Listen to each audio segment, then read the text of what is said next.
എറണാകുളത്ത് MBBS വിദ്യാർത്ഥിനി hostel കെട്ടിടത്തിന് മുകളിൽ നിന്ന് വീണ് മരിച്ചു. ചാലക്ക ശ്രീനാരായണ മെഡിക്കൽ കോളേജ് വിദ്യാർത്ഥി ഇരിക്കൂർ സ്വദേശി ഫാത്തിമ ഷഹനയാണ് മരിച്ചത്. ലേഡീസ് ഹോസ്റ്റലിലെ 7ാം നിലയിൽ നിന്നും താഴെ വീഴുകയായിരുന്നു. എസ് ശ്യാംകുമാർ വിവരങ്ങളുമായി കൊച്ചിയിൽ നിന്ന് ചേരുന്നുണ്ട്. ശ്യാം, എന്താണ് ഇതുമായി ബന്ധപ്പെട്ട് ലഭ്യമാകുന്ന വിവരങ്ങൾ? ഹോസ്റ്റൽ അധികൃതരും ഒപ്പം ഈ കുട്ടിയുടെ സുഹൃത്തുക്കളുമൊക്കെ പ്രതികരിക്കുന്നത് എങ്ങനെയാണ് ശ്യാം? റിജിത്ത്, ഇന്നലെ രാത്രി 11:30 ഈ അപകടം ഉണ്ടാകുന്നത്. 7ാം നിലയിൽ നിന്നാണ് ഈ MBBS വിദ്യാർത്ഥിനിയായ 22 വയസ്സുകാരി താഴെ വീണ് ഗുരുതരമായി പരിക്കേൽക്കുന്നത്.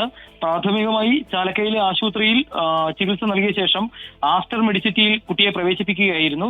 ചികിത്സയിൽ ഇരിക്കെയാണ് മരണം സംഭവിച്ചത്. കാൽ വഴുതി താഴെ വീണു എന്നുള്ളതാണ് പ്രാഥമികമായി ആശുപത്രി അധികൃതരും കുട്ടിയുടെ സുഹൃത്തുക്കളും മൊഴി നൽകിയിരിക്കുന്നത്. ഇതിനപ്പുറം എന്തെങ്കിലും ഉണ്ടോ എന്നുള്ളതിൽ പോലീസ് പരിശോധന നടത്തിക്കൊണ്ടിരിക്കുകയാണ്. കുട്ടികളുടെ കൂടെ ഉണ്ടായിരുന്ന ആളുകളെ ഉൾപ്പെടെ ചോദ്യം ചെയ്യും, മൊഴിയെടുക്കുമെന്നുള്ളതാണ് പറഞ്ഞിരിക്കുന്നത്. നിലവിൽ മറ്റ് വശങ്ങളൊന്നും പോലീസ് ഇതുവരെ അന്വേഷിച്ചിട്ടില്ല. മരണവുമായി ബന്ധപ്പെട്ട് ഫോറൻസിക് സംഘം ഉൾപ്പെടെ അവിടെ പരിശോധന നടത്തുകയും തെളിവ് ശേഖരിക്കുകയും ചെയ്തിരുന്നു.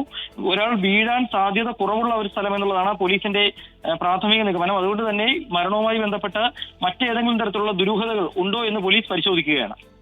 ശരി, എസ് ശ്യാംകുമാർ വിവരങ്ങൾ നൽകുകയായിരുന്നു കൊച്ചിയിൽ നിന്ന്. ഈ വിദ്യാർത്ഥി മരിച്ചതുമായി ബന്ധപ്പെട്ട് വിശദമായ അന്വേഷണത്തിലേക്ക് പോലീസ് കടക്കും എന്നാണ് മനസ്സിലാക്കുന്നത്.